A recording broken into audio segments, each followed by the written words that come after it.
Conexão Brasília-Ceará, com Donizete Arruda. Virando 7h21, um ótimo dia pra você, Donizete. Segundona começando com chuvinha boa aqui na capital cearense. E o nosso assunto é: o mundo não está nada tranquilo, né? Rebeldes derrubaram o regime na Síria e o ditador fugiu pra onde, hein, Donizete? Pra Rússia. Já pensou? Bom dia, bom trabalho pra você. Vamos nessa começar a semana.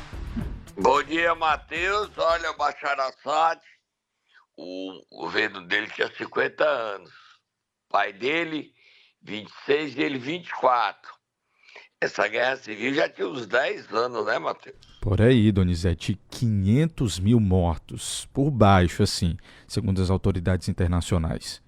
E 4 milhões, no mínimo 4 milhões de refugiados, 3 milhões só na Turquia.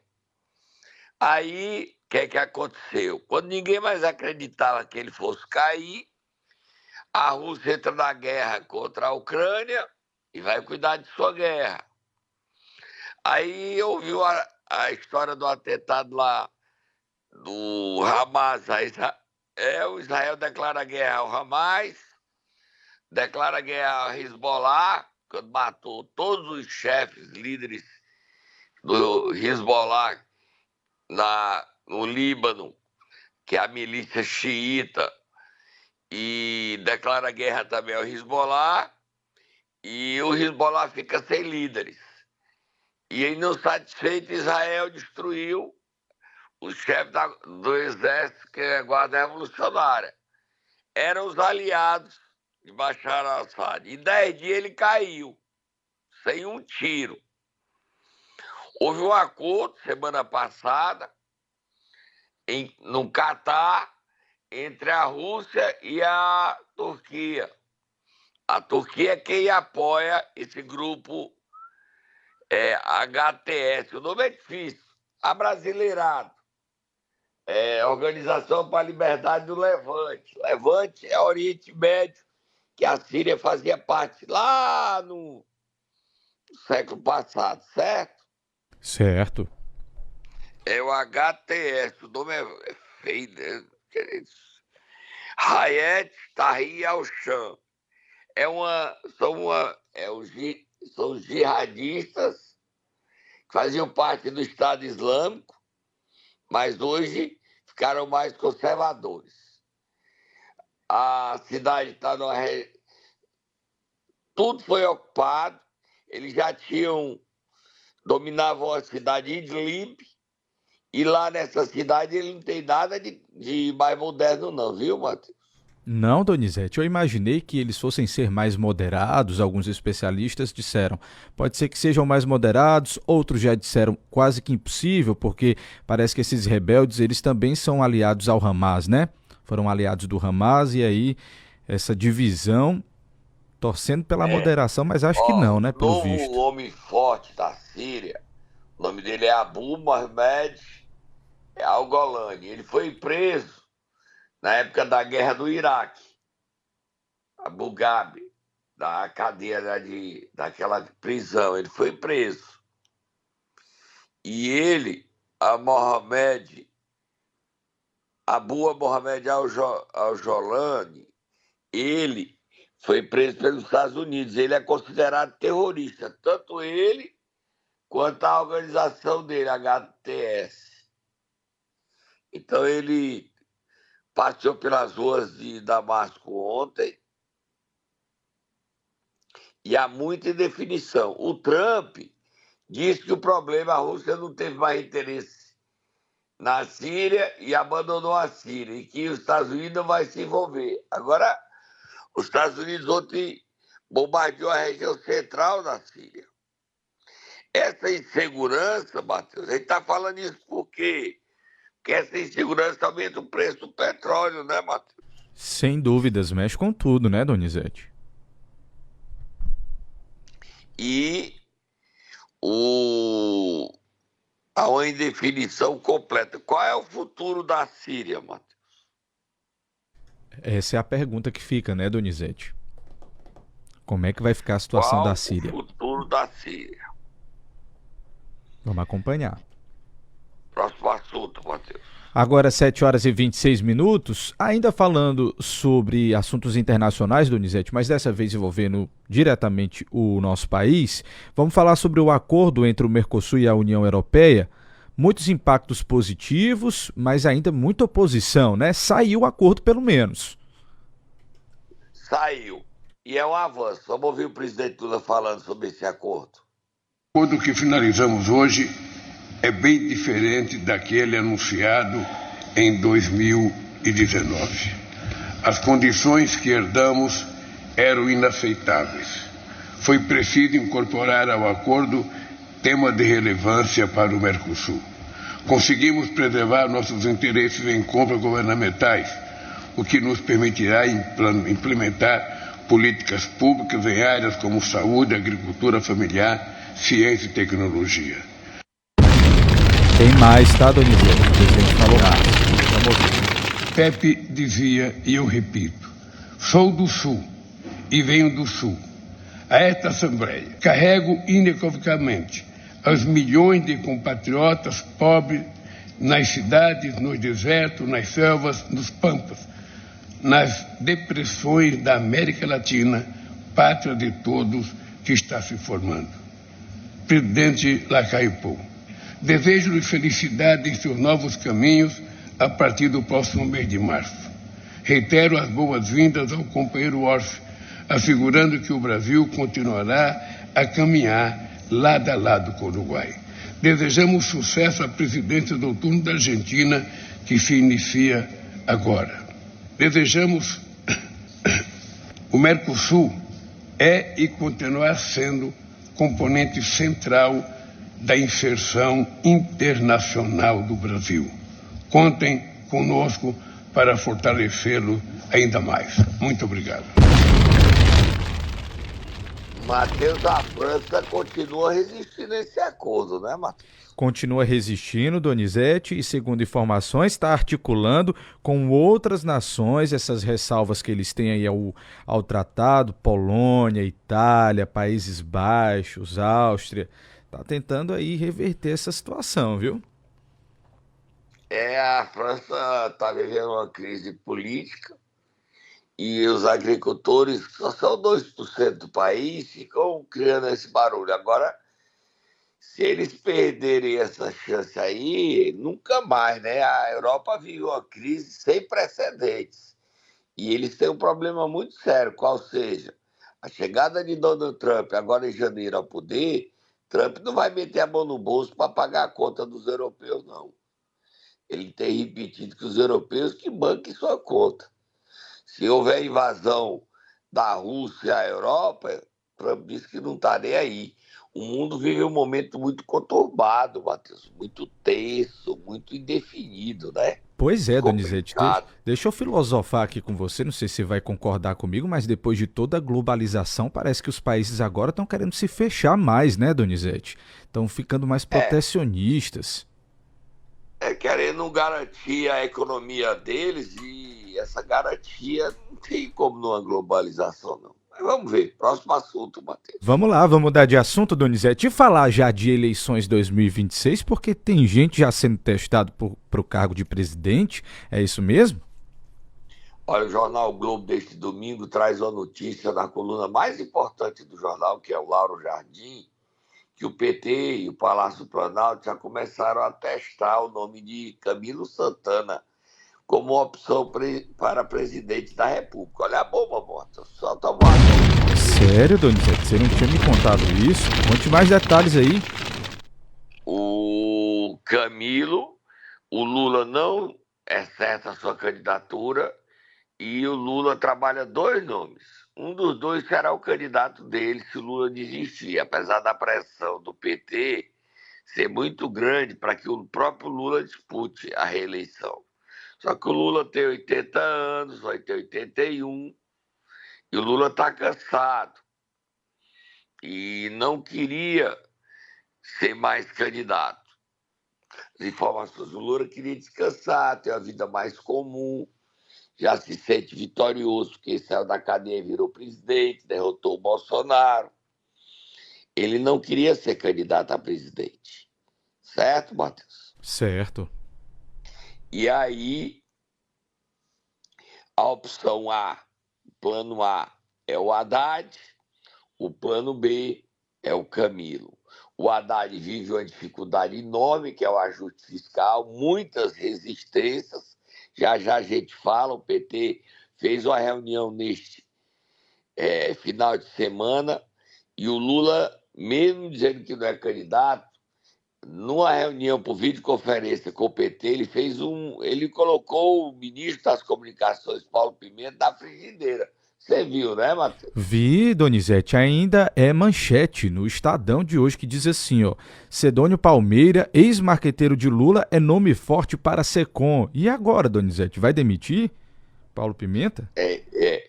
Todo mundo acha que o Paulo Pimenta vai cair. Todo mundo está achando isso. Agora, a conversa que eu tenho é de que ele não cairia do ministério completamente, ele iria para outra pasta. Mas a comunicação ele não mais iria continuar dirigindo. Vamos acompanhar, né, Matheus? Vamos. Mas você já fica sabendo que o Lula fez pesadas críticas à comunicação da sexta e no sábado o PT fez um relatório do Encontro Nacional defendendo mudanças na comunicação e rifando definitivamente Paulo Pimenta. Agora aqui para nós, o Paulo Pimenta como ministro, Matheus, passa de ano não, viu? Não é de hoje, né, Donizete? Não é de hoje essas críticas. Não. E na recuperação, eu acho que ele não passa também, não. Ele acaba reprovado. Repetindo um ano. Ele acaba repetindo um ano, viu? Muitas críticas. Vamos tomar um cafezinho que a gente volta já já, Matheus. Momento Nero! Vamos nessa, Donizete. Quem nós iremos acordar nesta segunda-feira?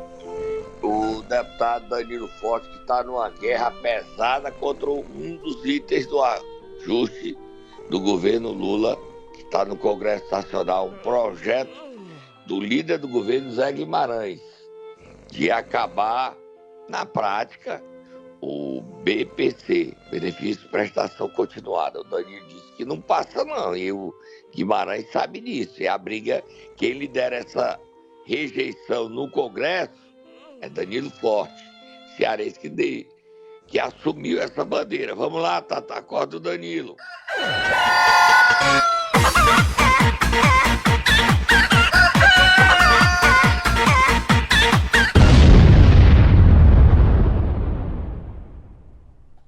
E aí, Donizete?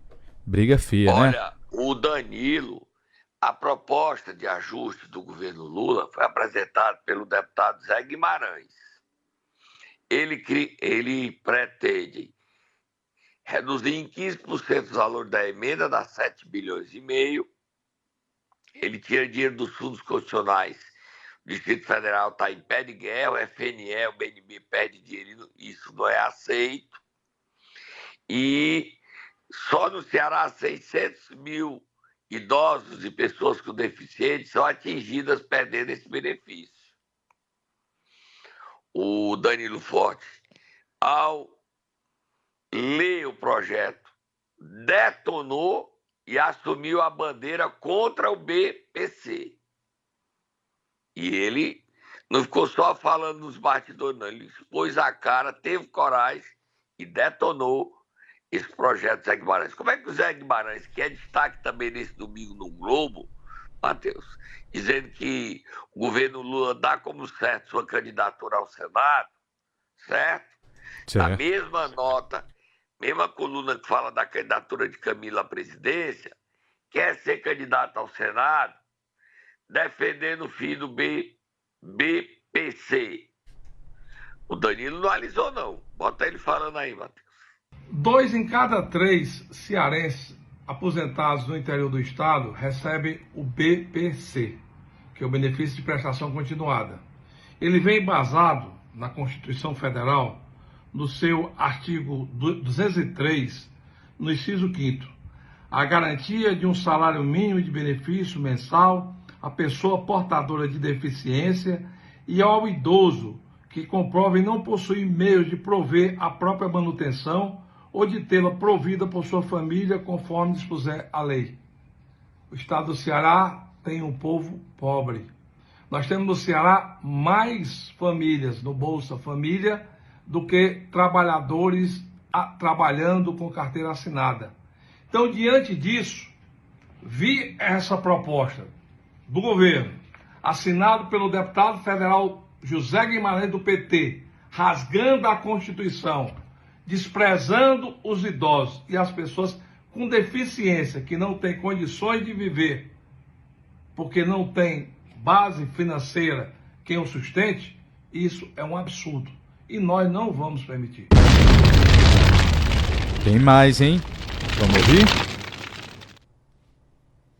Vamos ouvir, Donizete? Tem mais. Vamos sim, vamos Eu sim. tenho desde o início criticado esse pacote do governo que vem cortar gastos em cima dos aposentados, das pessoas com deficiência, dos estados e municípios que recebem repasses do governo federal, dos fundos constitucionais que tiram os investimentos do Nordeste, do Norte, do Centro-Oeste e do Distrito Federal, e é necessário agora, nessa semana que se inicia, termos a clareza e a contundência para mobilizar a sociedade para impedir esse abuso orquestrado pelo líder do governo no Congresso Nacional, o senhor deputado José Guimarães. Nós temos que enfrentar esse debate e temos que enfrentar com muita firmeza, com a consolidação do que está na Constituição, porque uma lei, um projeto de lei, não pode passar por cima de uma emenda constitucional, não pode rasgar a Constituição brasileira. Pesado. Exato. O Guimarães sentiu a pancada. E hoje, no jornal Estado de São Paulo, ele já recua. O PT já tinha recuado no sábado. E hoje o Guimarães, no Estado de São Paulo, já recua, porque a defesa dele do fim do BPC, Isso. que não é o fim completo, mas é a redução drástica, inviabiliza seu futuro político, Matheus. O ataque de Danilo ao Guimarães é fatal. Não é à toa que Guimarães já recua. Lê aí a notícia no Estado de São Paulo, ele já recuando, numa vitória do Danilo, que o grito do Danilo protegeu a boiada e garantiu os direitos dos idosos e das pessoas com deficiência. O Guimarães lançou o projeto, eu acho que não tinha lido. Porque quando Danilo assumiu essa guerra contra mudança do BPC, que atinge idosos e pessoas com deficiência, sábado o PT deu razão ao Danilo e hoje o próprio Guimarães não fala de Danilo. Nós já tínhamos tratado disso aqui. Bota por aqui, eu te disse. Eu te disse, mas eu te disse. Já sei. Semana Mas eu te passada nós disse. tínhamos trazido o Danilo aqui, você se lembra? Verdade, Donizete, lembro sim. Aí as pessoas, mas você fala do Danilo. Gente, o deputado Danilo, na bancada cearense, na Câmara Federal, ele é do altíssimo clero. E ele lidera esses debates. Ele é cearense. A única coisa, se ele tivesse nascido em São Paulo, a situação dele era muito diferente, porque o preconceito contra o Nordeste ainda é forte. Leia a notícia, o recuo do Guimarães. Só que o Danilo, já conversei com ele hoje pela manhã, ele disse o seguinte: recuar só na mídia não adianta, tem que recuar retirando o projeto. Tem que retirar o projeto. Para mudar. Do jeito que está, não passa. O Congresso não aprova, nem Câmara nem Senado. Leia o Guimarães falando aí as duas notas no Estado de São Paulo. Vamos lá, Donizete. Diz o seguinte: a cúpula do PT avisou o governo Lula que será preciso rever o corte do benefício de prestação continuada, o BPC, se a equipe econômica quiser aprovar o pacote fiscal no Congresso. Diante do alerta sobre as resistências ao projeto de lei, secretários e técnicos dos Ministérios da Fazenda, da Casa Civil e do Desenvolvimento Social vão conversar ainda hoje e com a executiva da bancada do PT na Câmara para discutir o que fazer.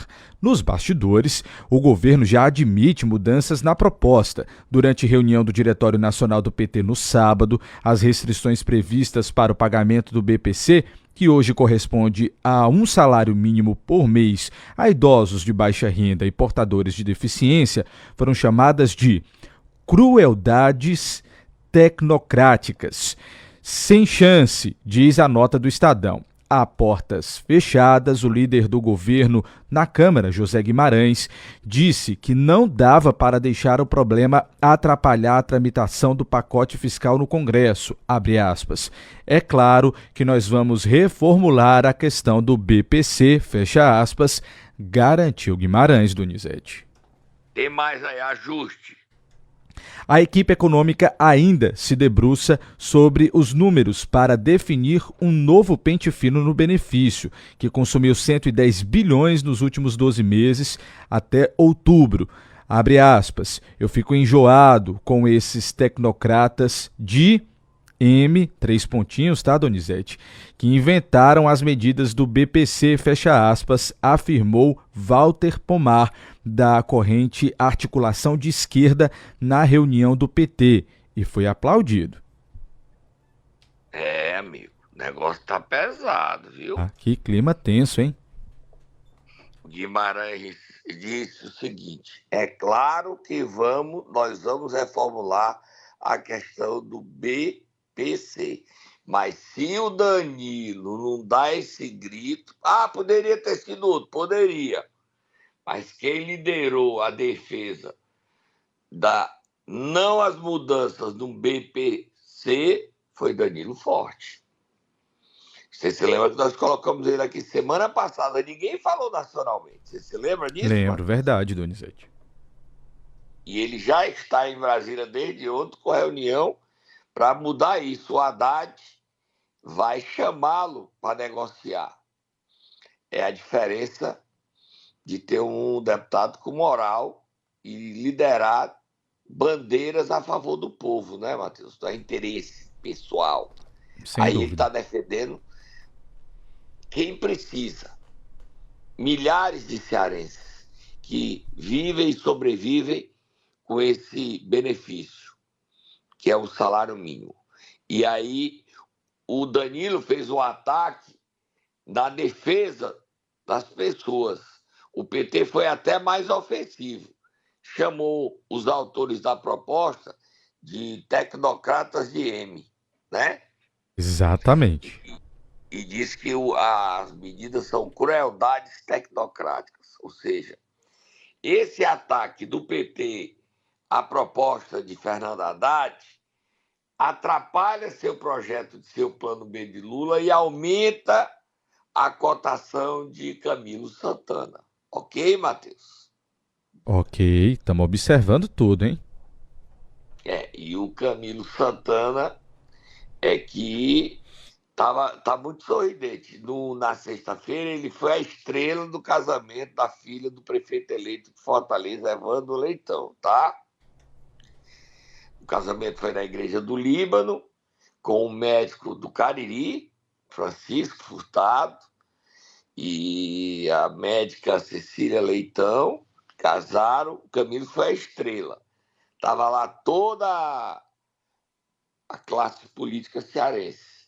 Quem esteve ausente, duas ausências notadas, do governador Elmano, na festa, e do senador Cid Gomes, que participava de inauguração em Sobral da cadeia produtiva, ao lado do irmão Ivo Gomes, na mesma hora. E o show da cantora Joelma. O Ivo se prepara aos últimos momentos. Há muita dor da família Ferreira Gomes que não aceita a vitória de Oscar Rodrigues. Hoje a deputada Lia Gomes dá entrevistas em Fortaleza atacando o prefeito eleito de Sobral, Oscar Rodrigues. Ela devia respeitar a democracia, chamando ele de desonesto e daí para frente. Tensionando a relação. A Lia, Ivo, Cid não querem, é bom o prefeito Oscar saber, o filho dele, o deputado Moço Rodrigues, não querem nenhuma relação do prefeito com a abolição. Querem, na prática, inviabilizar a administração de Oscar Rodrigues em Sobral, criar todas as dificuldades do mundo. Então, o Oscar, aqui na Assembleia, fica ali independente, está saindo agora, o moço tem uma boa relação, coordenador da bancada, fica ciente disso. Os Ferreira Gomes querem inviabilizar a administração do novo prefeito Oscar Rodrigues, que chega já definindo uma coisa. A intervenção na Santa Casa de Sobral, hospital que pertence à diocese, acaba. Ele não vai manter essa intervenção e manter essa tensão com a Igreja Católica como manteve o Ivo dos últimos anos. Vamos acompanhar esse clima Sobral muito tenso. Os Ferreira Gomes não estão aceitando a derrota e prometem retaliar. Já estão, né? O discurso já é uma retaliação. É só saber como é que vai ser a relação de Elmano e Camilo com o prefeito eleito de Sobral. Ele não pode discriminar Sobral. Elmano não pode discriminar Sobral. Mas o Ferreira Gomes, o Cid, que já fez a confusão na Assembleia, ameaça novas confusões se não for atendido. Vamos acompanhar. Tá bom, Matheus? É briga política que tensiona a vida pública no Ceará. Pra frente, Matheus. Pra frente, Donizete. Vamos falar sobre os desdobramentos da operação do Ministério Público em Pindoretama, Donizete. Essa operação aconteceu na sexta-feira. A gente falou aqui em primeira mão, mas tem novidades. Operação Vectura Fraus, né, Matheus? Isso, exatamente. São vários... Olha, a administração do prefeito Dedé Soldado está sem assessor, sem secretariado. Vários secretários, os principais secretários foram afastados do cargo, o chefe de gabinete, secretário de esporte, secretário de infraestrutura, todos estão afastados. E 4, 5 empresários foram presos. Um dos presos foi o prefeito eleito, é o segundo prefeito eleito com problema no Ceará, de Baixio, Lúcio Barroso. Ele estava foragido na sexta-feira. Sexta-feira tinha 2 prefeitos eleitos foragidos, ele e Bebeto Queiroz de Choró. Na sexta-feira à noite, o Lúcio Barroso se apresentou e vai cumprir a prisão temporária. Sexta, sábado, domingo, segunda, terça. Amanhã, final da noite, na quarta de manhã, ele é solto. Ele é acusado de ser dono das empresas envolvidas em fraude de transporte escolar na administração do prefeito Dedé Soldado. O prefeito de Choró, Bebeto Queiroz, continua foragido. Mas, mesmo que o Bebeto não se apresente, ele está tentando um habeas corpus, ele deve ser diplomado até o dia 20, através de procuração. O prefeito de Baixio, Lúcio Barroso, se sair com tornozeleira, ele será diplomado com tornozeleira, mas ambos serão diplomados. Porque não há nada da Justiça Eleitoral contra eles, entendeu, Matheus? Sim. O Lúcio não. O Lúcio não tem nada de Justiça Eleitoral. O Bebeto tem, mas ainda não avançou. Então, enquanto esse julgamento não acontecer, eles são diplomados e podem tomar posse, Matheus. Tá? Entendeu como é que é a legislação? Sim. Bom, eles podem tomar posse, mesmo tendo sido presos por prática de irregularidades na vida empresarial deles. Tá bom, Matheus? Pegando fogo a política cearense, tá? Estamos indo embora e a gente volta amanhã.